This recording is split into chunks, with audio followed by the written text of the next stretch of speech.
Hey everyone, welcome to the second panel of today's Mental Health Summit. We are talking all about love and relationships.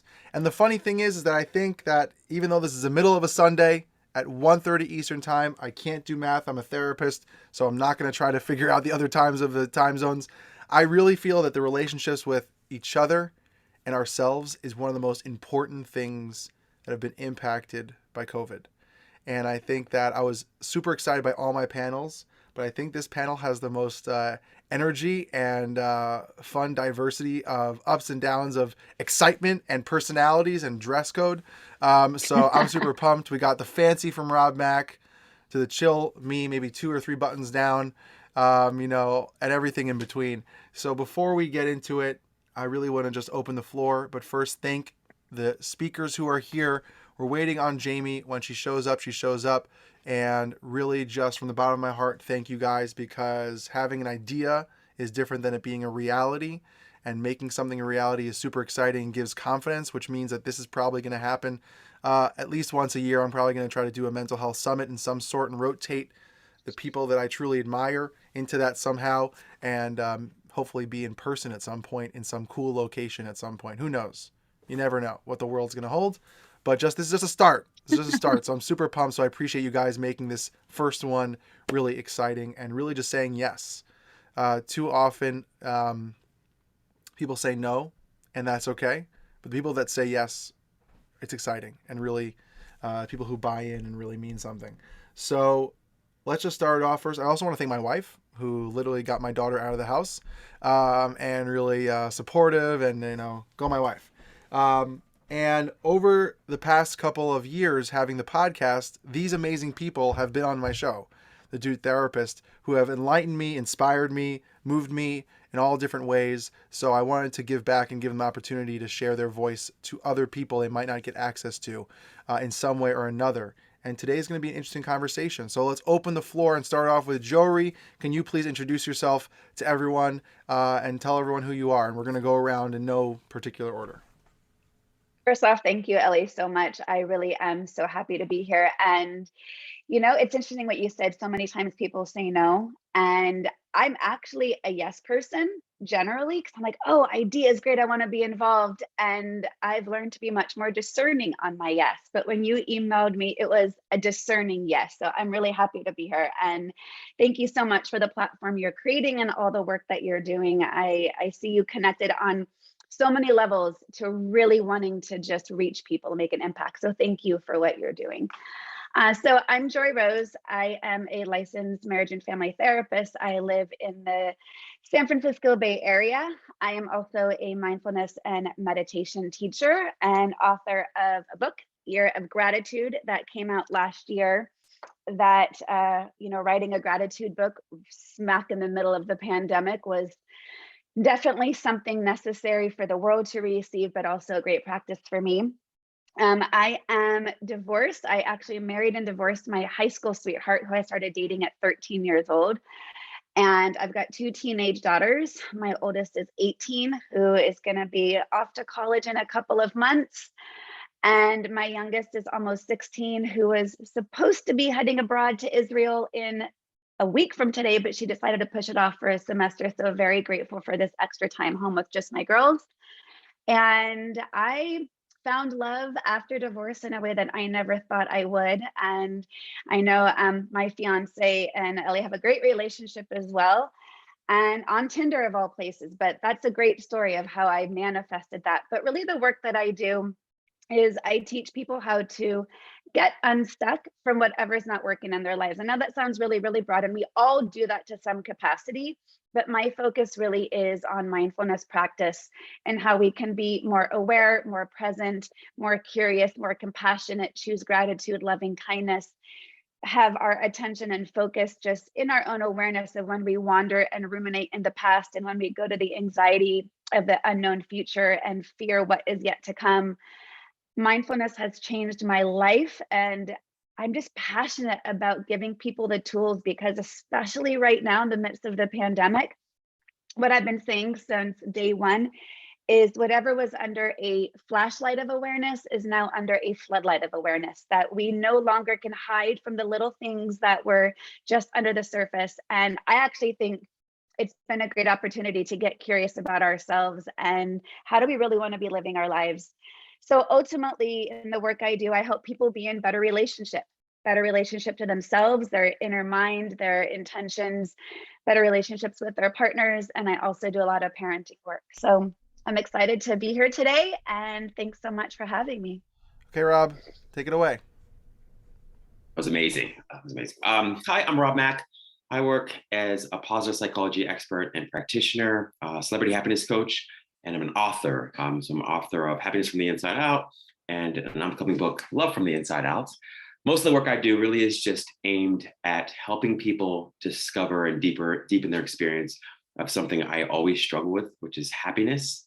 I was deeply depressed and seriously suicidal for over 2 decades, had a suicidal experience, survived, and learned a lot in the process. So my work is really aimed at helping people live happier lives. And as a result of that, live much more healthier and wealthier lives as well, right from the inside out. So thanks for having me. Awesome. Keishorne, take it away. I'm just sitting here and I'm thinking about, how, a lot of things are meant to happen. We're supposed to be here and everybody's story is aligned to what they do right now. And to add my story is, what led me to what I do now as well. And it's just heartbreak. I'm a heartbreak coach. I help men and women heal from relationships that weren't worth saving. Went through a decade ago, went through a breakup similar to, Rob's transition, the decade thing. And I realized that I wasn't happy, and I needed to grow through what I'm going through and become a better person. I'm also an author as well. And I coach clients, here and there, people who need the services to help heal and an extra support. And, that's me. Love it. I feel like I gotta be an author then. I gotta start writing, I guess. I've started to dabble. Writing is one of my biggest fears. I'll speak in front of millions of people rather than write a book or write an article any day. Literally, I'll fly in a plane, talk somewhere, then have to write an article that would take me maybe 20, 30 minutes. You just need to get those talks transcribed and there's your book. I know, right? There you go. Someone told me that, the Note app, to transcribe it. I got you, Joree. Don't worry. I got too many things going on for good things. Baby on the way, coming in a couple of weeks. So we're going to take a pause on that stuff because dreams don't die just because you took a pause on them. They can always happen in the future. The first question I really have, because all three of you really touched on something about happiness, right? Finding happiness in some way or another, whether it was heartbreak, whether it's through depression, suicidal, either suicidal ideations or an actual suicide attempt or event / divorce. So the first question I have, I'm going to throw it to Keishorne, is happiness real? What is that? Is it a myth? Is it something that's just talked about in Othello or some mythical fancy book that we read in high school? Or is it something that's actually practical in today's day and age? And that's question going to go to all you guys. So just take a beat and think about it. So Keishorne, take it away. Yeah, I will touch on and say, happiness is real, and happiness could be tangible as well. And it's an extension of joy, and in order to find your happiness, you got to know what makes you unhappy and get rid of those things. A lot of us, we're attached to the things that make us unhappy. And then it's hard to find happiness. It's hard to find joy. It's hard to find peace because all of those things are extension. They're like cousins. They're kind of related. And I believe like once you tap into what joy really looks like, then extensions will be, not too far behind. Okay, awesome. Rob, all you. Yeah, I completely love what Keishorne said there. And I would say that only happiness is real. And for me, happiness is a synonym for love. I think when you're introverted, when you're happy and you're introverted and you're not sharing that happiness with anyone else, you're just enjoying yourself and your aloneness. I call it happiness or joy or bliss. When you share that happiness with other people in the world, I call it love. So extroverted happiness is love and introverted happiness is happiness. But I think they're synonyms. They're not two different things. There's two different ways or two different ways of looking at the same energy or the same experience. And I think only that is truly real. Everything else, and that doesn't mean they won't have experiences of sadness or upset and overwhelm. But I think underneath, beyond, beneath, below, and between all of the experiences that we have, from sadness all the way up to bliss, is this peaceful aliveness that I would call happiness. Awesome. Joree. I'm going to take a little bit of a different approach with my answer, and I'm going to bring it to the roots of mindfulness practice, which is Buddhist meditation practice, which is the question actually the Buddha was seeking to find is, how can I have eternal happiness? Because he was, as a young child, like the princess in Aladdin, where she was kept in a castle to see what was on the other side of the castle walls. The Buddha was the same. And when he one day jumped over the palace walls and found that death and disease and dying were a reality, and he knew that we're all fated to that, maybe not the disease part, but at least, death and old age, that how do I get happy right now? And so he sat under the Bodhi tree and said, I'm not going to get up till I figure this out. And ultimately, it's when we are the most present, we are the happiest. It's when our mind wanders to the past that we get stuck in that rumination that can lead to depression. And we start going, if only, or, I should have done something different. That takes us out of the present moment. When we go to the future and say, what if? So it's if onlys or what ifs, that takes away our present moment experience. But when we can actually be present, it's not as bad as we think it is. It's all the other thoughts that take away from our joy in this present moment.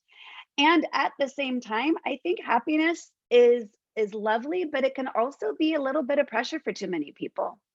And in fact, after I would lead a meditation group, I would often say to people, instead of have a good day, I would say have a day. Because sometimes the good day wasn't there, and then people can feel shame or guilt of, I was really trying and I just didn't get there yet. So part of what I really teach is, how do I accept all emotions as equal, and knowing that happiness is definitely a goal, but if we don't achieve it, there's something wrong with us for not being able to get there. And even if you look at the movie Inside Out, like sadness was the heroine of the movie, because without sadness, you don't know the joy. So I think it's in context of accepting all that is arising. And is it real? It's absolutely real, but I think it's something that we can cultivate with things like gratitude, being more present, and experiencing love. I agree, love. I think, with Rob, that love is one of the pure joys of happiness expressed. But for people who aren't in a relationship or who are lonely, that's going to be harder for them to be happy. So how do they cultivate self-love? Yeah, and nice shout out to Inside Out. I know the little wink at your wonderful man over there.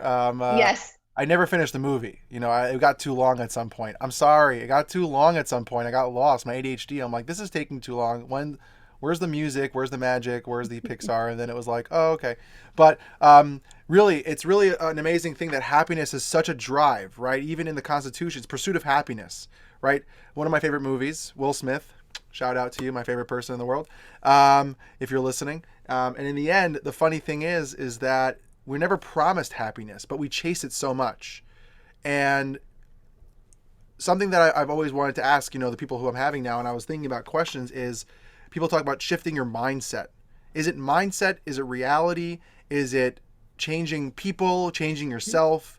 When it has to do with that work, pursuing it, is that even part of it, or is it just getting to the end goal? So Rob, that one's starting off with you.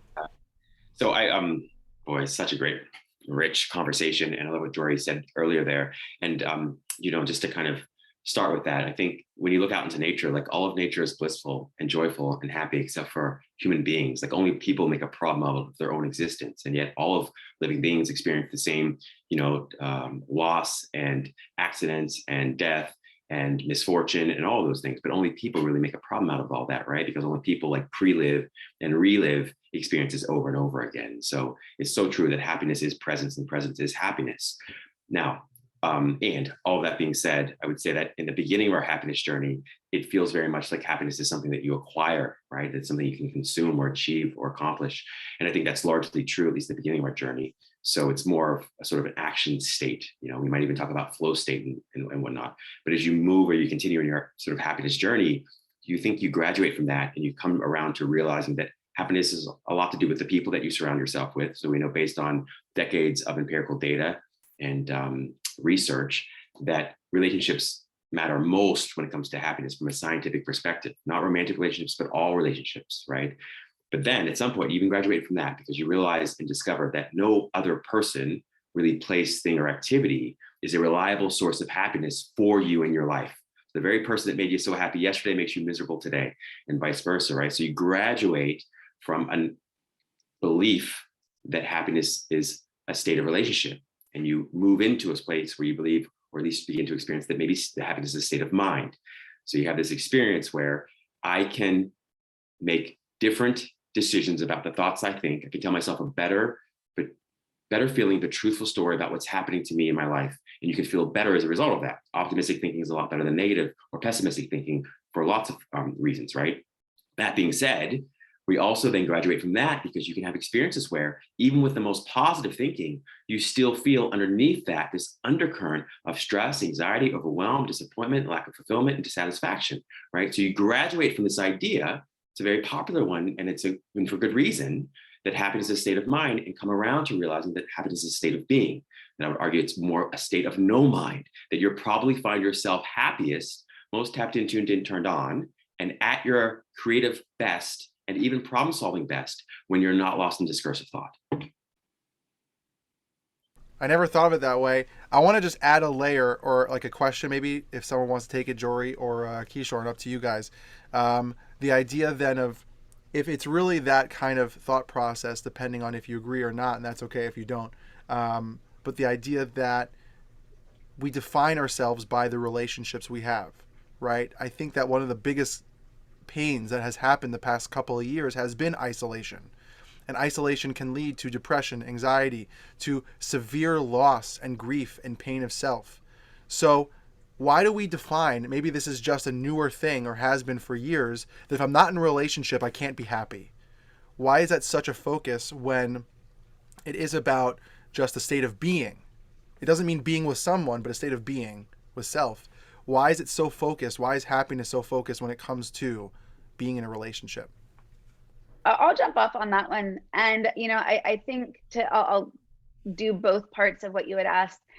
I think happiness to me is an intention, not a goal.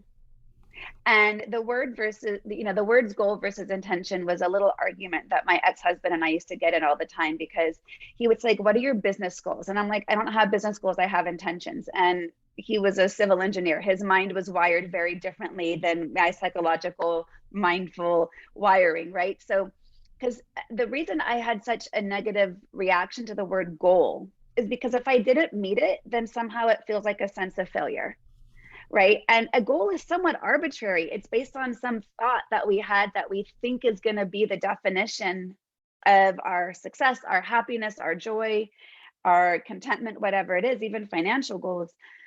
And to me, it's about an intention, and an intention keeps you very present moment focused. A goal is future focused, and intention is present moment focused. So if you're stuck with an intention, you could be consciously asking yourself, what can I be doing right now in this moment to step towards this intention? Am I living in alignment with the values and with my actions, which include awareness of my mind, noticing my thoughts? And if I'm aligned in those intentions, then the goal is going to come. But it also allows the path to curve, right? When I was 24 and got married, what the goal I thought my life was going to look like is very different than it looks now, because I allowed the intention to be what drove me to allow the path to curve. And the second part of what you asked there, our brains are wired for connection, period. It's how we're wired.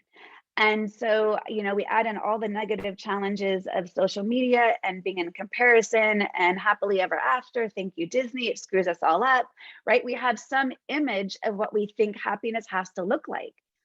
And, when I got divorced at 36 years old, I was the first of all my friends to get divorced. I was in that relationship that no one ever thought would get divorced. And I had to decide for myself, what does that look like now? As I reinvent who I am at this point in my life, and what happiness looks like, what connection looks like, what love looks like, and what relationship to myself looks like. And it was something I had to actively cultivate, actively. And I was able to achieve those intentions because it was an active process, but I had to really get still to get out of my head and all of those comparisons and shoulds and expectations to really settle in to say, what does that mean for me? It's a process. It's a practice. I love that. Keishorne, I don't know if you want to add to it, or I can ask another question, but you tell me. I wanted to add to it a little bit it. about what Rob and Joree just said, which makes so much sense. the thing about it is that love, happiness, those things are it's not a destination, it's a journey. And people think that they can find love out of people, situations to kind of make themselves feel better. But the goal for happiness, for joy, and for peace is a journey. You have to experience these things. You have to fail to know what love really looks like, right? You have to go through those bad moments in order for you to say, you know what, this didn't work for me, but I know this next thing will. I know what I don't and what I don't want. I know what I did and what I didn't want in through relationships. I also believe that we have to know who we are. A lot of people, when you don't know who you are, you try to find happiness and love and joy out of people, things, jobs, businesses, goals, money, finances, out of all sorts of things when you don't know who you are. And then we allow our partner, society, and Joree said social media, to kind of define who we are in our next steps. And once we allow social media and all these other things to kind of dictate who we are, our happiness, we lose ourselves. And then we go back into that depression, we go through that whole entire journey of self trying to get back our self-awareness or our self-identity to get back. And that's a hard journey, because if we just stay and relax and say, you know what, this isn't for me, let me start to love myself and understand what I want and what I don't want, that'll be a better journey for the happiness. Can I add to that? I want to add to that. Going back to those Buddhist foundations, it said that expectations are the quickest path to suffering.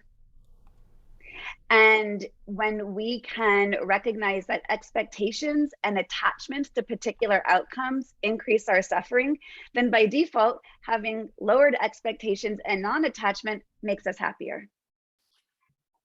That's again a practice on how do I do that? That's something you can cultivate and gain the skills around, but recognizing when you are grasping so tightly to some particular outcome and then it may not happen, you feel pretty depressed about that. That's really hard to manage. But when you can hold it more openly and have a non-attachment, you inherently are going to feel happier. Rob, go for it. I saw you wanted to do something. Oh no, it's just so great. I just love such an enlightening and entertaining and exciting conversation. I totally agree. I mean, with both Keishorne and Joree. I mean, it's just, I think, what was said earlier is just so powerful, is that happiness doesn't have a look. Happiness doesn't look like anything. It doesn't have a look, because happiness is essentially what is looking, right? And that sort of a perfect segue to what Keishorne said there, which is, happiness at the end of the day is self-awareness. It's a deep self-awareness. And it's this self that we really don't take a whole lot of time to really define. It's like, I have a body, but am I my body? I have thoughts, but am I my thoughts? I have feelings and perceptions and sensations, but am I my feelings, sensations, and perceptions? In all of my experiences, no matter what those experiences have been, what's been the common denominator in all those experiences? And when I felt happiness, what's been the common thread? It's been me, right? And so happiness is essentially, again, is not something that we achieve, accomplish, or acquire, right? But it's the reason we want to achieve, accomplish, acquire anything, right? And so it, again, isn't a goal. It's the very place from which we're seeking happiness is already happiness itself. And so it's, as much as it sounds like a cliche, and cliches are cliches for a reason, happiness is something that's within you. But I'd go further than that and say that happiness is essentially what you are. It's what you are. And one way to know that, for me at least, is like that moment before you fall asleep at night, when you're so tired you can barely move your body, and you're so tired you don't want to think a whole lot, and you forget about the world, you forget about all the other people in the world, you forget about your fears, you forget about your desires, and you even forget about yourself. In that very moment, there's so much bliss there. And there's no thinking, there's not a whole lot of acting, there's not a whole lot of doing.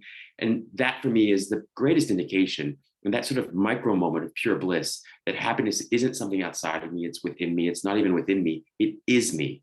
And so that can sound and feel very abstract and esoteric. And that's why, to Keishorne's point earlier, actually to everyone's point earlier, the best explanation is experience, and experience is the only explanation. And we can easily get caught up in language and semantics around happiness and what it is and what it isn't. But when you have a taste of it like honey, there's no mistaking it again, right? I love that. And I think one of the hardest things that I've seen, and I would love to hear your perspective, as a relationship specialist working with couples, individuals, really trying to help those who are either in crisis. Hopefully they come before they're in crisis and just want to talk about their communication or anything that goes into it, and their relationship.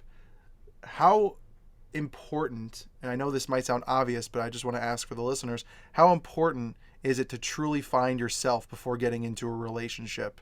Do you have to know all yourself, or is part of the relationship bringing some stuff out that you never knew before? I'll jump off on that Joree, one. go for it. Like I jump off because it was something that Keishorne said earlier that I wanted to be able to say. So my COVID brain fog is wanting me to speak when I can't because I'm having a hard time That's good stuff, tracking my thoughts.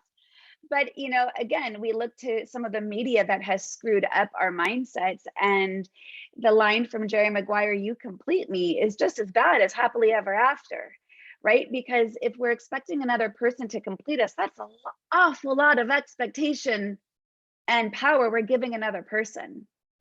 And I really believe that I found my truest love in my partner that I found on Tinder after my divorce. Once I came to that place of saying, I'm whole and complete as I am. Any other person is a bonus to where I'm at in my life. And I actually set very strong intentions and sat down and wrote a letter titled Dear Future Partner.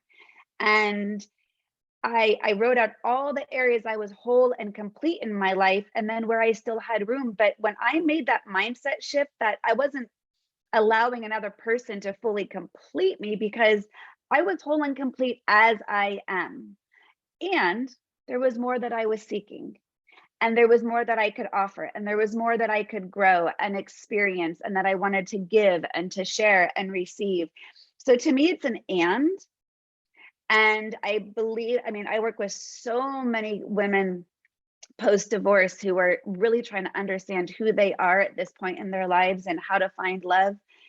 And unless we actually get really still and curious on who am I at this point in time, because the last time I dated was 20 years ago or whatever it was, we've got to learn and get curious and open to understanding who we are right now. So we even know, what is it I want to be bringing into my life? And that process of self-exploration can be scary for some, can be exciting. And I think it's wholly necessary to be able to understand no one else can complete us, but yet some of those aspects of learning about ourselves only can appear in relationship, right? So we can only practice some of those expansions when we are in connection with others. So no one can complete you. One second, I'm just bringing there she is. You're on mute, Jaime. Hello. We did it with back-ended messaging on Instagram back and forth while everyone was talking. I promise I was listening, guys. We got Jaime. We got Jaime on here. So, Jaime, before I ask another question, can you introduce yourself to the people who came and the people who are going to listen to the recording? Absolutely. And I just want to send light ahead for any frustration that I had with technology, because I've never gotten along with technology. I do a show every week. I'm constantly using Zoom. Today, it was not working. So I will say, Mercury Jaime, is in retrograde. I will say, by the way, Jaime, that the webinar thing is a little wacky, because if it's not connected to the right email that you normally use Zoom, the webinar messes with everything, supposedly. I didn't know that. I called my husband up here. I'm like, okay, let's do it the other route, the old school, instead of just, I'm like, ID, passcode. Okay, hi, my name is Jaime Bronstein. You wanted to know about me, what I do? Yeah. Okay, so I'm a relationship therapist, coach, expert. I've been doing this for 20 years. I also have, like I mentioned, a radio. It's a radio show, but it's really a video podcast called Love Talk Live on LA Talk Radio. And I work with singles, couples, and people going through breakups and divorces. Pretty much all on Zoom all around the world, my clients are, but hopefully getting back to in-person soon. And my website is therelationshipexpert.com, which is very easy to remember if you, throughout this conversation, would like to set up a session at any point. Awesome. And don't worry, I will put everyone's stuff at the end so that you can reach out to everyone. I just want to give a quick story, something that I want to tie into the question, Jaime, and I'll repeat the question again so you can chime in. I know Joree went. We'll get the other people going on. There's a story of a speaker, and he was speaking over and over again for leaders of a community. And everyone spoke once.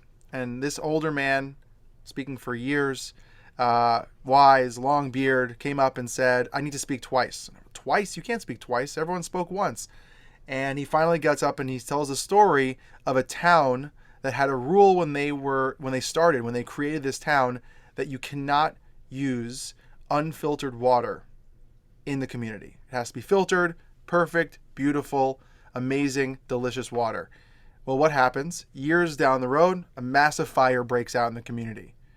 Well, there's a rule in the community, you can't use unfiltered water, so they have to get the water, filter it, make sure it's clean, and by the time they actually put the fire out, they couldn't, everything was burned, the whole town. And the leader said, what's wrong with you? Are you idiots? When you use what you can, you don't wait to make it perfect to put out fires. Which leads to my question that I asked before, do you have to be perfect? Do you have to be your entire self to be healthy and good in your relationships? That's the question that I think I get often asked is, well, I'm not ready because I don't know myself 100% yet, or I haven't worked on myself fully. I can't be in a relationship. So, Jaime, because you're the newest one here, spotlight's on you. Fantastic. So the first thing that's coming to me is that I believe that relationships are made up of two imperfect people that are perfect for each other. So whether you've done deep dives into work, or you're just starting your journey, or you haven't done any work at all, this is about two people that are just right for each other and they work together to grow. But to really answer your question, do you have to be completely ready and whole and showing up as your authentic self, which is the work that I do with my clients? No, because life isn't perfect. And yes, it is important to be showing up as your authentic self, but I believe that in so many ways, the right person helps us to bring out, let's say you've gotten to like 75% of your authentic self. That person that you meet, that you came to this earth to be with, that is your soulmate, as I would say, or in Judaism, we say beshert. That person can actually help you bring out even more of yourself, because it really is about two people's energy that is aligned. And when that happens, it's magic. So I would say do as much work as you possibly can, as you would like to, as you have the bandwidth to, do your work, whether it's self-help books, going to a therapist, or just doing whatever works for you to make you feel like you're in a good enough place to meet your person. And then once you meet that person, you're going to grow even more, and then you're going to even grow together, which is the best part. Sorry, Keishorne, I was muted. Go for it, Keishorne. Yeah, I wanted to compliment that. What's going on, Jaime? How you doing? Hi. And me and Jaime actually worked together before, like years ago. How long? We did. Oof. But yeah, I would like to piggyback on what you said and also Joree said earlier. It's similar to what we were speaking about with happiness, right? It's a journey. Your life as an individual, you learn about yourself every day. I'm not the same person I was a week ago or 2 weeks ago or even 6 months ago. I consistently evolve and we consistently grow. With bad habits and with good habits, we will still grow. You could never, ever, ever get to that point where you say, you know what, I'm completely over my ex, or I'm completely healed. I'm 100%. And now I'm ready. My 100% perfect self is ready to date someone else. You will always go into that relationship with something that the other person will compliment or try to help you, as we say. They will try to help you. They will try to grow with you. Because if you're going in perfect and it's nothing, why are you in a relationship? You might as well date yourself. Date yourself and fall in love with yourself. And, you are your best person, if that's the case, right? But life is about, I remember I used to think like that as well. When I went through my breakup and I went through my heartbreak, I used to say to myself, I need to get back to 100% me in order for me to start dating again. And then I realized, like, what is 100% me? Am I God? Right? But then I said to myself, no, I just need to be myself, get to know myself, self-awareness, love who I am, know where I want to go, know who I want. And eventually life will work its way out in order for me to get where I need to be. And I think when you're like authentic, like just authentically yourself, and you're and you know what you want and you know where you're going and you're healing in that journey, in your substance and in your purpose, man, you will meet people who's going to gravitate towards that energy. And before you know it, you're going to be loving people and people are going to be loving you, and you're going to be healing in their love and in also yours. You know, it's amazing. I love that a lot. Something that I think people are afraid of over the years. Um, I'm a pretty loving person, I guess, and you know, embracing, and people don't know how to deal with that, like like what it means to feel loved, what it means to feel compassion, what it means to feel that someone actually cares about you, and it's a beautiful thing that you can give to another person, to give them that love, to give them that appreciation. Rob, I wanted to just turn to you before I ask the next question that I think might ruffle some feathers in a good way. I love it, Ellie. Yeah, so of course, I'm like what he said and she said and she said, you know, just really fantastic. I couldn't agree more. You know, the happiest relationships consist of two independently happy people, right? I think that's really important to remember. It seems so simple, but it's really profound if you think about the ways in which we don't live that out in our experience all the time.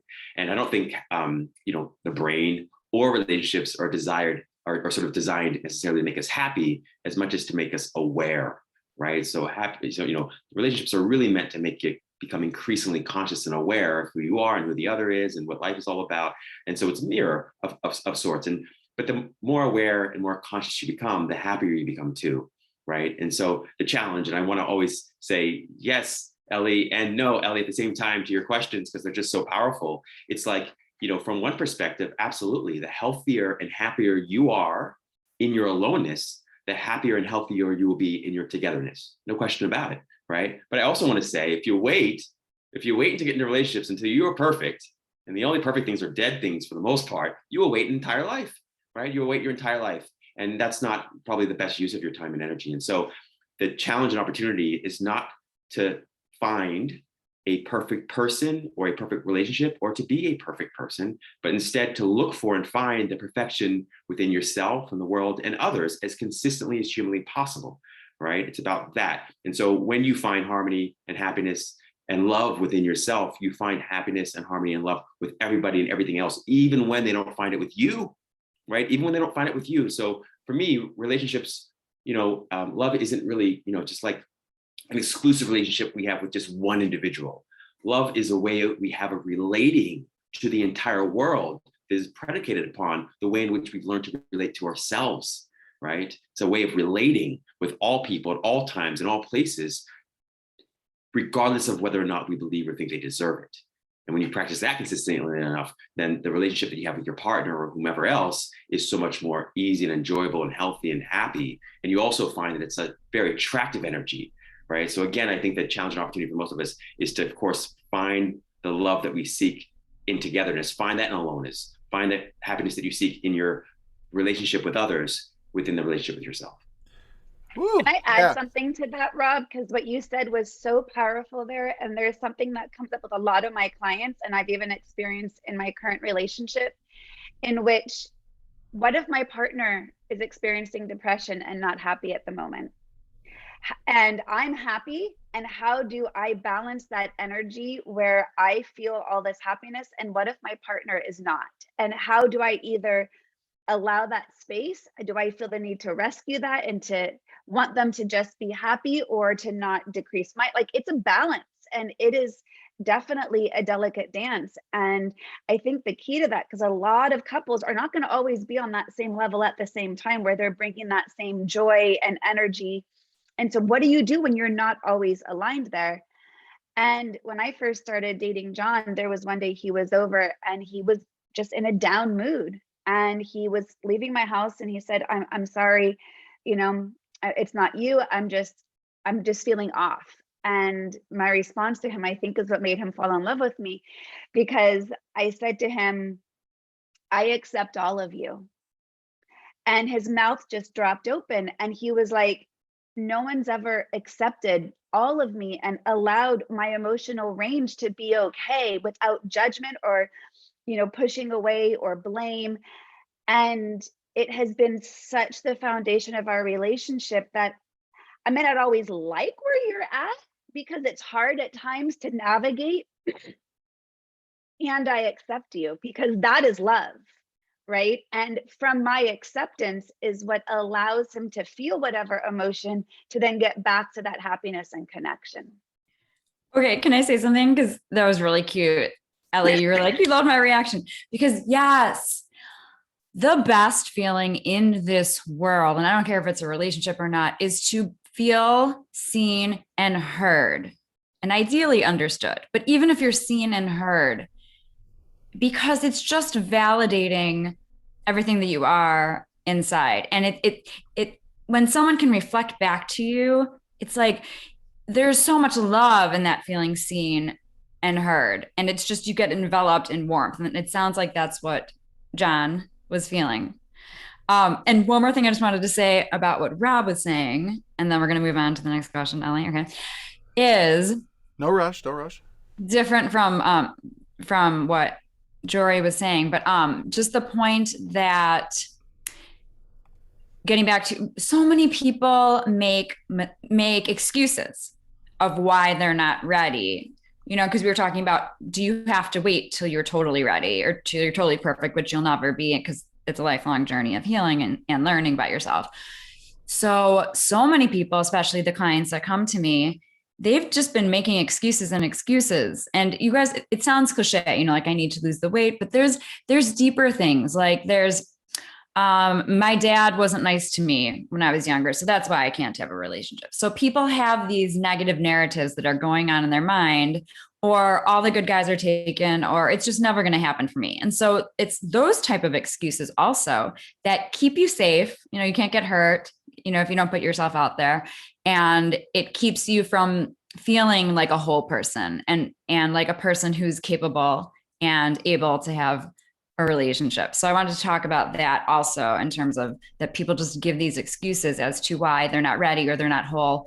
And in life, life is messy, and it's so much better just to get in the messiness and the grit of life, and to not feel like you need to be perfect ever.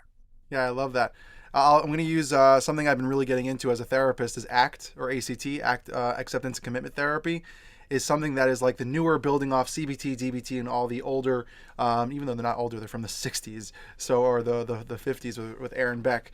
But there's this, I was recently talking to a colleague of mine, Dr. Diana Hill, who put it that when we become so cognitively fused, it takes like a perspective and just basically covers our eyes from even seeing. It becomes so fused to our brainstem, our neural pathways, that we're not even able to see other perspectives. And part of life is diffusing, is pulling away that perspective that is stopping us. For example, all the good guys are taken.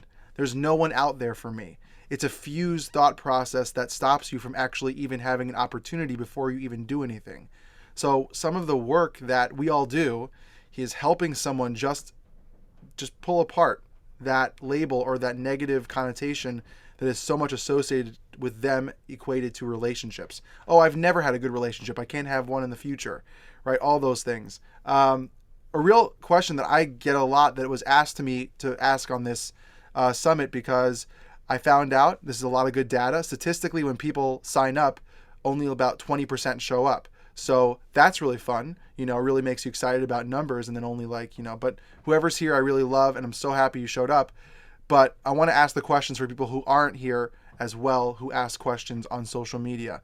And one of the questions that was asked was, this past 2 years, going on third year of COVID, unfortunately, with all the craziness of isolation, ridiculousness of the life we're in, feeling alone, sad.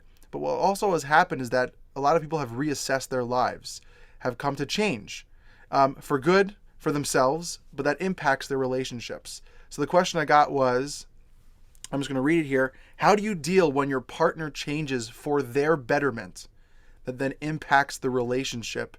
How do you then navigate that when you love and want to be with them? Keishorne, you want to go for it? Yeah, I was looking for the mute button. Yeah, I would definitely say that I always start everything with a conversation. You know, like I'm just saying, in my situation, if my wife is doing better, and for her betterment, that's her life. Because at the end of the day, she's still an individual, right? We're in a relationship, but she's still her own person, and she's still an individual. And I will have a conversation about what's going on, you know, and the growth is for her better. It's not nothing bad, right? So I want to meet her where she's at and compliment her or support her in her journey. And if anything, it should inspire me to do some self searching and see if there's anything in my life that I want to do better as well. if I want to grow as, if I want to become, do better in our relationship, and what else can I offer the relationship? Because a lot of people, they get jealous rather than inspired in relationship. And then they'll tell their partners like, who are you? Who do you think you are to do this and better your life? And then internally, it'll make that person feel bad, but that's just feelings that you always had, within yourself to begin with. So now these feelings are resurfacing as jealousy or envy, when you should really be supporting your partner and meeting them where they're at and see, okay, babe, I understand that you're doing this. Where can I fit into this? Because I want to help you. I want to motivate you. I want to inspire you, rather than being jealous and holding on to grudges and kind of comparing and contrasting why you're so high and why I'm so low. And just to add a layer before anyone else answers, also not just for the betterment, I'm also talking about belief changes, whether it's politically, religiously, things that might push buttons of the other person as well. I think a lot of times this past couple of years, a lot of political things have been coming in between a lot of couples, especially around, and I'm not here to get political, I'm not here to get into that stuff, but like vaccinations, mandates, all these things. Who did you vote for? Political thought process, who you support, all that stuff. When that stuff gets in the way, when those changes happen, how do you have a conversation around something that can be so maybe explosive? Yeah, and it's touchy, but what's so beautiful about those conversations is that as couples, or if you're in a relationship, married or not, you should be able to express yourself and your views and have those conversations without, hating each other or understanding, like accepting each other's beliefs. And if it gets to the point where it affects the relationship, then you get to that other conversation where you reevaluate the relationship, and that relationship may not be for you. Right. And I've met a lot of couples and people who have different beliefs throughout the years because they fell in love and I love this person. But when you get deep into relationships, love is the least of it. Right. Now you get into the politicals, you get into the beliefs, you get into cultural beliefs, you get into faith, you get into church and all of these things, or where your son or daughter might want to go to church or what they're going to believe in. And those things could bring in a lot of tension, a lot of issues later on in the relationship if you don't have a conversation with it now. Joree, I saw you really nodding your head a lot. I don't know if you want to go for it before the fog hits in. Yeah, thank you. The first part of your question really hit home for me because it was the reverse of that kind of led to my divorce. I was growing and my husband wasn't. And it was interesting because we were together, we met when I was 13. And so it's natural progression that one would grow. And I was growing in a way that he was on the surface very supportive of. And I think it was very threatening. And when we went to our first couples therapist, he actually said, she's starting to do this. And if you don't do a little bit of this with her, she's going to be gone. And his response was, this was me, love me for me. And the therapist was like, okay, but you got to grow a little bit with her because, she's going to keep growing. And it was this lack of desire to want to grow while at the same time feigning support for my growth. And it caused massive disconnect. And, so when I get the question with my clients of, should I stay with a partner? How do I know if this is a good partner to be with? Growth mindset to me is one of the most fundamental things that you and a partner should want to have in common, because if you both don't have a growth mindset, there might come to that turning point where I need to do something for myself that might feel like a threat to the relationship because I'm now changing. Well, we're always constantly changing and growing. And having a partner who values that, I think, is absolutely foundational, because to Keishorne's point, love isn't enough. Like, love is great and we all need that. And we also need to be able to support each other's individual journeys. And the second part of your question, Ellie, is something, again, as a therapist, I see, I have clients who just come in because of what has gone on since 2016. And they're now like realizing this divide in their personal world of people who I thought shared the same values as me. I now realize share different values. And I think it comes down to value set, because underlying all of our differences and our belief systems and actions is a set of core values. And when you can recognize, I can be in relationship with someone who may have a different value set than mine, but there might be certain values that are are deal breakers if we don't align with. And so I think we can easily get caught up on actions and behaviors and words. And But when we can come back to say, what is the value that this person is operating from? And if I can respect your values, I don't have to align with your values, but how can we have a respectful conversation of respecting the values? So, I mean, we could have a whole conversation for hours just on this alone, but yeah. Okay, Rob, you want to go for it? Oh my goodness, so much there. I can't possibly unpack everything that everyone's saying. I know. 14 years. It's unbelievable. I just want to sort of tag on to what essentially everybody's saying. I'd say the first thing is, I think, unconditional regard, right? As therapists or helping professionals, I think unconditional regard is probably, well, without question, is one of the most transformative healing elements, and not just a therapeutic relationship, but also in a familial one or platonic one or romantic one, right? So that's the first piece. And I think part of that is when you can sort of accept or meet someone where they are, then you begin to sort of discern the difference between sort of like a conscious and unconscious relationship, or human love and divine love. It's like, suddenly the other person is growing, and because you're open to it and receptive to it, it inspires growth within you. And then the growth that you experience then inspires growth within them. And you just spiral up, and you sort of spiral up in this really beautiful, powerful way. And that's why I call it rising in love instead of falling in love. It's like you're rising above some of these challenges and limiting beliefs or thoughts that you have around relationships and love and life, right? So it's rising in love instead of falling in love.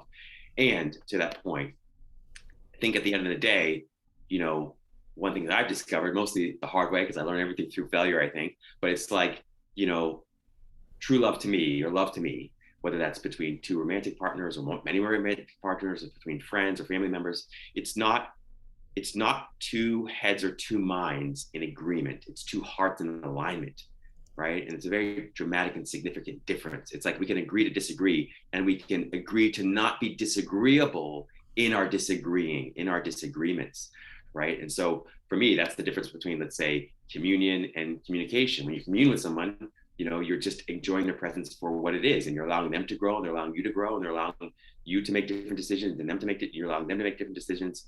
But in communication, sometimes I think we get in a very sort of mind-oriented space where we're always coming from the head instead of from the heart. And I think ultimately, at the end of the day, true love and real happiness is something that's heart-centered. It's not mind-obsessed and thought-obsessed. Jaime, take it away. Oh, thank you. Okay, so getting back to what Joree was saying with your specific example, I just wanted to talk about when there's one person that's growing, and yeah, you could feel support from your significant other, your husband, your wife, whoever you're married, or boyfriend, girlfriend, you could feel support from them. But yet at the same time, in my eyes, and from what I've seen, it's never going to work long time forever if there's one person that, let's say, wants to live an extraordinary life, wants to live their best life, wants to live up to do everything that they can, that they use their gifts, let's say, in this world. And then there's someone who wants to be a couch potato and is just very happy staying where they are. That to me will never work. I've never seen it work, because there's something inside that, like Rob, you were saying, it's a heart alignment. This is it's not a brain or a mind or anything else, or an ego. This is a heart alignment, and it's kind of hard to explain in words why it doesn't work, but the only way to explain it is it doesn't feel comfortable. And in relationships, there's compromise, which is great. But when you feel like you're sacrificing, that's a red flag. And to me, when there's someone who's growing and learning and wanting to expand and live to it becomes unattractive when the other person doesn't want to grow and learn. And so that's a sacrifice. Like if you're growing and learning and you're expanding and the other person isn't, it's like you're sacrificing it energetically. You're also not going to be able to fully expand and grow the way that you need to. So it is a big problem, and it is a big red flag. And I always encourage my clients who are not married yet to have this conversation, like what are your goals? Like I study spiritual psychology. There's the goal line and there's the soul line, as we say, not even, yes, great. Talk about your goal lines, like what you want to do with your job and things like that. But the soul line, You know, like, how do you feel about expansion and just growing from your heart and your soul as a person? I love that. Uh, When I was yeah. marrying my wife, well, before we got married, we met with a rabbi just to talk about the wedding ceremony and all the ins and outs and that kind of stuff and some of the practical stuff. And he's a very close friend of mine and someone who I really regard as a really wonderful human being and dresses maybe nicer than you, Rob. I don't know, but maybe. Impossible, man. Impossible. Possible. I gotta connect you guys. I'm like, he literally has like a hotline to Charles Turwitt and every other thing that he. It's just really funny. And something he actually pushed when we were meeting with him was this idea that I talk about with a lot of my clients is this thing called the import and export list. So he literally makes you sit down and says, "Okay, you two are very different people. That's not a problem. Sit down. What do you want to import from your values, from your belief system, from your family's upbringing, the traditions from your family? Because just because you're two people who might grow up, I'm a white Jewish guy and she's a white Jewish woman, doesn't mean we're the same people. Doesn't mean our traditional family upbringing is the same. And no matter what the upbringing and where you come from in your life, no matter how you look, where you were raised, where you were born, doesn't mean that you know what the other person needs. So sit down and say, okay, your family did this, that, and the other thing during the holidays. Or we don't like when we slam doors in our household. Or we really love when we have dinner every night. So you import. What do we want to be our unit, our family, our values? What do we want our individual values to be? Just for ourselves, not for the unit. And what do we want to export? What are things that we really don't like from our families, from our own selves that we're trying to work on? And that it starts the conversation. Because changes will happen. I mean, who would have expected that COVID would have happened? Most human beings would have not. Maybe there might be one or two who maybe guessed it. I don't know. But in the end, we didn't know that this was going to cause us to rethink our lives, to question, to wonder, to push back on the norm or society or whatever it might be, to question things that we didn't even realize were a problem in society that we're now becoming aware of. That can bring a lot of conversations that we didn't know. But if you have some semblance of I like the Grey's Anatomy sticky note, right? Our sticky note. I don't know if you guys are Grey's Anatomy fans. I'm sorry if you are. Everyone dies. And so in the end, it's that like, what is our Post-it note that we look back to remind us of where we're at? Does it mean we can move forward? Yeah, let's talk about it. But we know where we started. And that's something that's truly important. I just got a question from someone actually that asked, relationships have to start somewhere. I'm currently on a break, but I've dated a lot of different girls over the past several years. And the thing I notice is that the first dates and easing into showing one's authentic self are the hardest. It's a new person, you don't know them yet, and want to know them better to see if it can go somewhere. What tips could you suggest for easing those first interactions to get the authentic part? The balance, right? Of how much do you show, how much do you not? So who wants to take this one first? I'll start off. Yeah, Keishorne. I would just start off by saying, don't put too much pressure. A lot of people, they put so much pressure into the date, and it's like, oh, I got to fall in love today. If I don't fall in love today, then this is not going to work for me. You have to understand that dating is gathering information. Dating is not falling in love. It's just gathering information to see if you're compatible for my life, if we can vibe, and I love what Jamie said earlier. Oh man, she said this word that I always use. She said, be still, right? Like you have to stay still. And I realized that a lot of people, we have to be still. Stop being all over the place. Relax, go there to enjoy yourself. You can talk about, don't talk too deep into your life to scare the person away, but just be cordial with your conversation. Let them know, hey, my life is good. Talk about job, talk about work. If you have a family, don't go too deep into it until you feel like you trust them a little bit. Yeah, you gotta give them you gotta breadcrumb it a little bit, right? Not too deep. Who's next? Go ahead. After my divorce, I went on a lot of first dates, and I went into it with the mindset of curiosity, not so much about the other person, but curiosity of what am I here to learn about myself? Because that is what helped me define who I was at this point in my life, post-divorce, married, now with single mom and 2 kids, and who am I right now? And I just got really curious about myself in the process of wow, this is really interesting. What am I noticing around when I'm with different people? What kind of questions and energy and what kind of flow? And going into it with not just a curiosity about them, because I think we put it so much on the other person, what we're trying to gather information on. So to kind of add on to what Keishorne was saying, but it's not just gathering information about others, but about ourselves and experience to others. And going through all those first dates helped me get really clear on what my own authenticity was and how I wanted to show up. And the more clear I was on that, the more clear I got on what I was looking for, right? Because you can't find what you don't know what you're looking for. So in absence of gaining that clarity, it was really hard. It's like finding a needle in a haystack. And the other piece of it too is the non-attachment. Keishorne also added to that. You know, I think I hear from so many clients. In fact, I talked to a woman just the other day who was like, oh, I was so excited about this person before I even met them. Right. So we go back to those expectations of the quickest path to suffering and non-attachment. Like go into it saying, I'm just meeting an interesting human.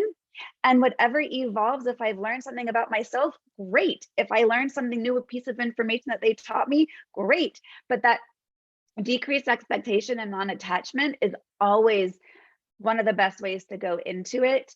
And I had one other thought. Oh, the other thought was don't force it. You know, I think anytime we are forcing anything, we are out of flow. And when we want something really bad, right? It's that attachment piece. We want to make it happen because, I mean, even my ex-husband, he checked all the boxes. Well, most of them at the time, but there was an energy that is intangible, right? So it's not about box checking because someone can check all the boxes and you just don't feel it. So to add on to what you guys are saying of, you know, checking in with your body. I mean, this to me, it always comes back to the mindfulness. It's about awareness and being present and curious, right? Let me notice how I actually feel around this person. And if conceptually they're a great guy, and I'll say to my clients, like, he can be the best guy in the world, but is he right for you? Because then they get into this judgment of, oh man, how many times, and I had this one client, you know, a man who was like wanting to give women more and more and more chances because she's such a great human. Great, you know what? The world is full of great humans, but they're not all supposed to be your partners. So we don't have to keep forcing it. Well, how many times do we give dates more and more chances when we're just not feeling it? So again, awareness, I think everything comes back down to awareness.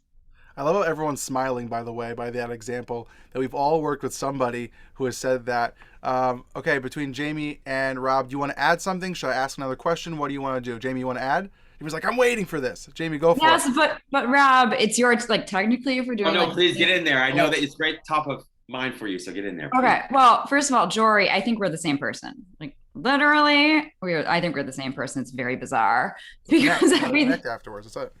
Everything you're saying is, I can't hear you, but everything you're saying is everything that I say, like specifically. But I will add that on a date, so getting back to your original question. So on a date, how do you show up as authentically as possible?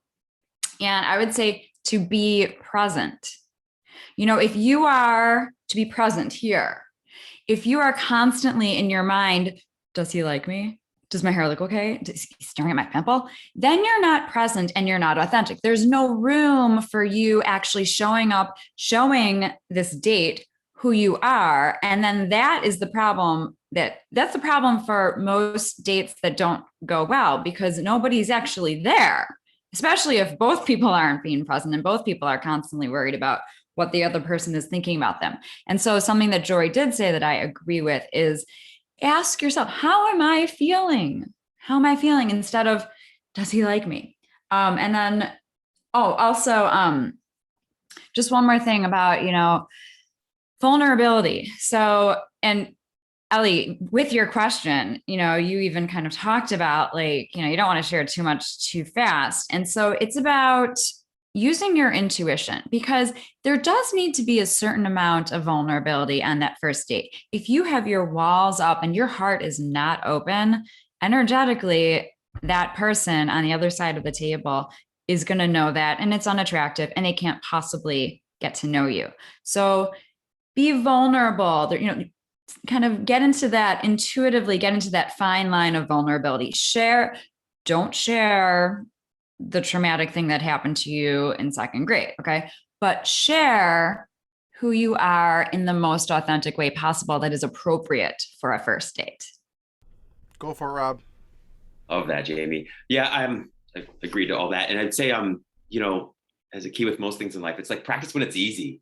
Like, you know, don't wait until you're in the middle of a hurricane to try to learn how to swim.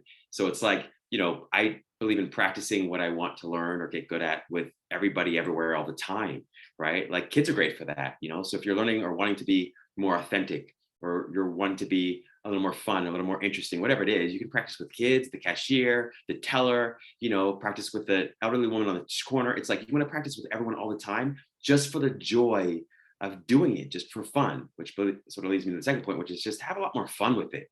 You know, the more fun you have, the better it will go, the more fun the other person will have, and the more interesting the entire experience will be. That's the second piece. I'd say like the third piece, and this comes back to the sort of practicing when it's easy.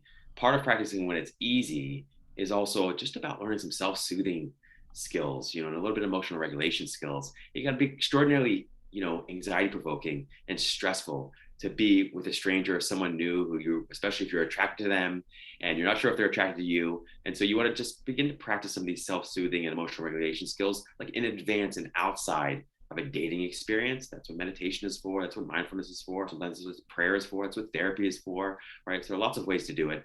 So I'd say those are the things that matter most.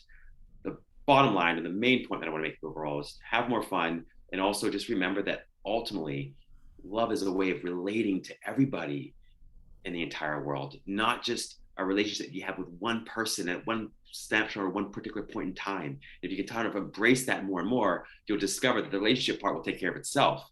You know, it's the way of relating that we really need to cultivate and sort of practice, or at least maybe lean into more consistently. Yeah, I love that. You know, not to tie into something, but recently, you know, Bob Saget recently passed away, and I posted about it on social media how he was like America's father. Right, we're growing up in the 80s and 90s. You have Full House, and something that's coming out more and more, not just about his personality, but how much he said "I love you" to people, how much he valued relationships, and had email chains with Jimmy Kimmel and other celebrities, not just about when are we collaborating next, but how are your kids doing, and this real deep connection. And for me as a man, to see another man share love and say I love you and be vulnerable to other men is something that I know I've spoken to Keishorne and to Rob about, is such a beautiful thing that I think if we practice it more and more, I think people who are women or more feminine energies are just more in tune to saying I love you and being actually and meaning that, not just in a willy-nilly way, but actually meaning the word I love you, you mean something to me. And I think the more we practice that, the more we actually mean it to the people in our lives and share it that way. I mean, this past couple of years, I mean, how many times did we get a chance to see the people we loved? Not so often as much as we hoped. And it meant people, like I know for me, I moved in with my parents, which I never thought I would ever do again in my life, with my wife and daughter. I cannot believe I'm living with my parents for this long and I haven't killed them yet. So it's been a success. It's been a success. But it was that idea that this is important. We didn't have that. Now we do. And just we have two more questions. We're almost wrapping up. I don't want to, you guys are very important, have a lot of things to do with your life. And it's a Sunday. And if you like football, football's happening, you know, who knows? And if you, Keishorne's like, yes, it is. Yes, it is. 4:30 Eastern Standard Don't Time. worry. We're going to get it. We're going to get it. Whoever you want to win, I hope wins. But in the end, someone asked a really actually interesting question. We had two questions left. Someone asked, and we're going to start with Rob because he was the last one to go a couple of times. So I just want to make sure he gets some love over there. How do you tell if it's a rough patch in a relationship or it's actually the beginning of the end? Oh, man. I don't know if I'm right to answer that right away. I'm going to have to sit on that. If anyone else wants to jump in, feel free to jump in. Okay, Yeah. Joree, go for it. I go back to curiosity. What am I here to learn for this right now? And, you know, part of that goes with the growth mindset. Part of that goes with where are we open to learning new skills of relating and communicating and self-insight, going back to values. What really is the rough patch about? I think is a really key to understand. Is it a culmination of issues that haven't been resolved and we realize, wow, shit, we've never actually communicated about the hard stuff before. It's better time to start now than, you know, letting it pile up. You know, if the rough patch is bringing you insight into someone in which you don't see as a problem solver, a communicator, or at least an openness and willingness to learn and grow new skills. I think that's really important information to have. Oh, that Joree. So go ahead. I'm just going to add one thing real quick because it was just so good. The other thing I just want to add, and it sparked right away, but I couldn't quite get my mind around it, is I think about the 4 horsemen of the apocalypse, right? So John Gottman's work, so powerful, right? So the answer I'd say right there, right away, is like contempt. We know that contempt, with like 95% probability, we can predict the end of a relationship. So if there's contempt, the other 4 horsemen of the apocalypse, which essentially indicate the end of a relationship, criticism, defensiveness, and I think stonewalling, right? But contempt is the big one, right? So that's when you're not just attacking someone's behavior, you're attacking the person's character. When that is a consistent experience in your relationship, you can probably assume that it's not going in the direction that you want. The other thing I'll add real quickly is I think Barbara Fredrickson talks very eloquently about the positivity ratio, right? So in ideal relationships, in the happiest relationships, or in relationships that are thriving, you have to be way above a 3-to-1 in terms of positive to negative experiences or interactions, right? You need to be up above 5, 6, 7. Probably the best ones are closer to like 12, 13, 14, but positivity ratio. So I would use those 2 measuring sticks probably most consistently if you want like an empirically driven sort of answer to that question. I'll go. Keishorne, go ahead. Ladies first. Go ahead, Jaime. Oh yeah, you're such a sweetheart. Okay. I'm just going to run through them because this is speed round. Okay. So just like with content, there is, when you have judgment and resentment in a relationship, that is a relationship killer. The Gottmans have studied this for years. It is like, so, and judgment is if you want the person to change, if you want them to be any different, that's a no. This is like a no for sure. And when you just have this like resentment, kind of like a hatred, it's usually not going to change. And intuition, that's my third thing I want to say. Just trust your intuition. And like Joree, you were saying before, like if you have to talk yourself into anything, then it's just a no. And if something doesn't feel right in your heart, I always say, could sound cheesy, I don't care, interpret it the way you want. If you don't feel peace in your heart at the end of the day, it's a no. And Rob, like you were saying, ultimately, if you have more sad or upsetting or just really not fun days more than, if you have that, that's what you want versus having like not a lot of happy days. Keishorne. Yeah, I agree with that 100%. You can't change people who don't see a problem with their actions. And a lot of times we stay in relationships longer than we should, trying to change people to meet our needs of the relationship, when in their reality, they're not doing nothing wrong. In their mind, they're like, okay, you're crazy because I'm just being myself and this is who I am, but they don't see the problem. Rough patches is rough patches, right? Rough patch. I don't believe that you should, and me and my wife, we say this all the time, you shouldn't revisit the same rough patch consistently. When you revisit the same rough patch consistently, that's bad and that's unhealthy, and a relationship become imbalanced. When a relationship is ending, when you've given it all you got. We've all been there when we try to help you. We suggest therapy, we suggest coaching. We will talk to a friend if we have to. We just know that we need a mutual party or someone to listen to us, not to say that we're right, but to fix what we have, because I love you. I want this to work. But if we're exhausted and it's taken from our joy, it's stealing from our happiness, it's stealing from our life, and we're depleted to the point where we're like draining our whole self-identity, the love that we have for ourselves, and we're just existing now and we're not living, that's when it's time to go. Because a lot of people, they don't want to be helped. They will always go back and forth. You're the problem, or I'm the problem. I don't care who's the problem. I just want to make this work so I don't waste the next 5, 10, 15, 20, 30 years of my life trying to fix someone I should not be with, when my soulmate or the right person for me is out there waiting for me to leave yourself, right? So I can live my best life. So I believe when it's over, when you're emotionally, physically, and mentally, and even spiritually exhausted. Hallelujah. Okay, go on. We have one last question. Let's see if we have time to get it, and then we will wrap up.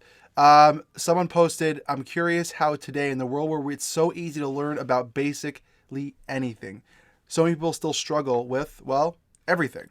Why is it so hard to put everything we know, whether it's self-help book, mindset, mindfulness, love, relationships, into actual practice into our love and relationship life? That's a hard one. I could, yeah. Just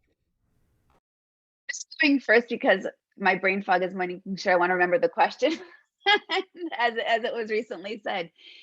I think part of the reason we have such a hard time bringing in all these things that we want is because we are trying to do too much at once. And we're trying to do all those things at the same time. And our brains get flooded and we just revert back to old habits because we're not setting ourselves up for success. And so I always talk about it's the 1% shift, not the 90% shift. And if we always look to think of, I want to make change, I want to learn these things, and I'm thinking it's going to be some big shift in my life, we're going to stop ourselves before we start. It's not how our brains are designed. So I would say, start with the one thing that is most attainable for you to gain success in building a habit around, and just focus on that and let that grow. And the visual I like to give for that is, someone once told me the visual of, if you're like docking a boat, and if you were to drop the anchor at just, a slight 1% shift off of where it should have been docked, and you release the anchor and the boat drifts off, assuming clear waters, even just 1% over time is going to grow a lot. So don't underestimate the small changes, and be patient and be kind and compassionate to yourself of how hard it is to cultivate all these things. But I would say, just if you want to learn and bring in all these different tools, start with just one and meet yourself where you're at. Like, even when I learned how to meditate, for example, my teachers, and I sat, I was on retreat with John Kabat-Zinn. Like, I sat with all the best teachers. And even then they were like, meditate for 20 to 40 minutes a day for it to be valid. And I'm like, I don't have that time. So you know what? I've got 2 minutes. I'll start there. So you got to meet yourself where you're at for you to build success around new habits. I will say, that's a really good one. Also, I would definitely say, do what's best for you, not what you think is not what's best for everybody else. Because when you have so much information in, right, we think that, okay, but this will work for them, so it might work for me. This self-help book work for you. Sometimes I don't like reading. I don't know about everybody else, but I will read like 3 pages and I'll put it down. And then I'll say, is this on YouTube? I'd rather listen to it in my AirPods while I walk around and clean the house, or while I play or do something. That's how I learn. I'm completely different. So figure out exactly what worked for you. And like Joree said, do one thing at a time. Stop trying to do this. Tyler Perry once said, I don't know if you guys seen it, about the plants and watering 3 plants. If you water all 3 plants, you run out of water, right? And they don't grow up to the full capacity. Focus on one thing. And I also read that book, The One Thing. When you focus on one thing and you do that one thing to the best of your ability, and then you get to that part of your life where it's like, okay, this is good. This could actually, be successful by itself, like business. Then I would jump into something else. But we want to read 2 pages from this book, watch a YouTube video, go on Rob's Instagram page. Then you want to call up Jaime for the session, and then you want to go to Joree's event, virtual event, and then you want to go, then and there's all that information. How do you kind of digest that without losing your mind and then trying to find something else because you feel like, none of that worked? So like, just boil down to exactly what Joree said, focus on one thing. Yeah. We'll go with Jaime. Yeah. We'll wrap up with Rob. Rob will wrap us up. Okay. So just a few things. Be gentle with yourself. Everybody goes at different paces. Kind of what everybody else was saying. Pick what you feel the most drawn to.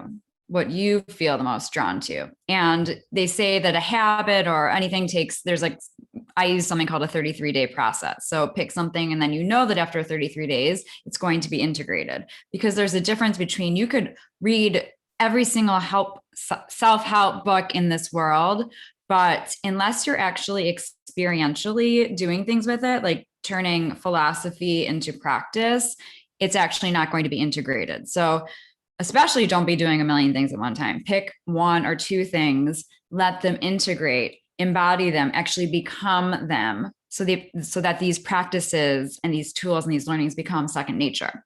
And then just the last thing is that just like in life, you have to have that self-care, and you don't want to be running on empty so that you can be there for the people that you love in your life.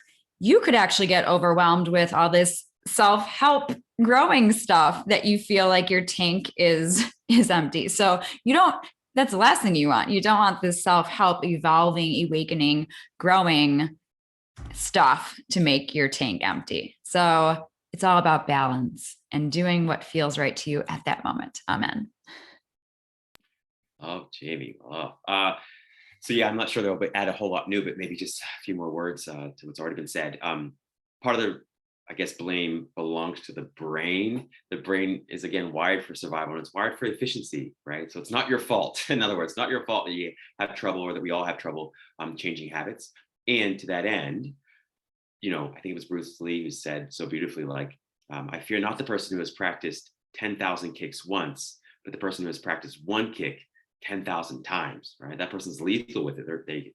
So the idea there is that knowing is doing. Knowing and not doing is not really knowing, right? So I guess at the end of the day, as the expression goes, like an ounce of doing is worth a pound of thinking about doing, or an ounce of doing is worth a pound of theorizing about doing, right? So the key there is to do, and it's the consistency over the intensity that matters most. It's like you don't have to do a whole lot, and you don't have to, be very even all that intense about it. But if you can be extraordinarily consistent with it, you'll be blown away by how much you can accomplish in a very short period of time. I really just want to thank everyone for showing up. No matter how many people actually signed on. This is going to be shared on YouTube. I'm going to put it online. If you guys want a copy of it, let me know. I'm going to pause. I'm going to end the recording now and talk to you guys really quick, just so no one needs to hear this.